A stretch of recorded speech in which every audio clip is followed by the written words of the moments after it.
Hey guys, this is how to fix Hilton Honors app not working. So guys, watch till then as I discuss three solutions, and for Apple users, I will show a step-by-step guide on the left side. And first solution is just simply go to the Google Play Store and tap on search at the bottom.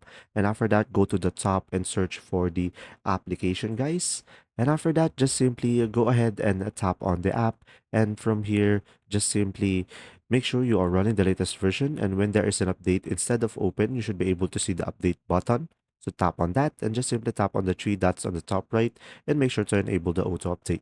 Now for the second solution, just simply go for the settings, and after that, just simply scroll down and go for the apps over here.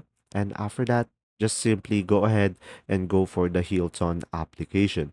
Just simply tap on it, and after that, go to storage and tap on clear cache. And now if you're still having issue, just simply go back over here and tap on clear data and tap on OK, and you should be able to reset the app. And now for the third solution, just simply go ahead and go for the app and just simply hold it and just simply tap on uninstall and tap on OK. And from there, just simply go to the Google Play Store again and reinstall it back again into your device. And there you go. If this video was helpful, please like and subscribe. And if you have any question, just simply comment down below. And thanks for watching.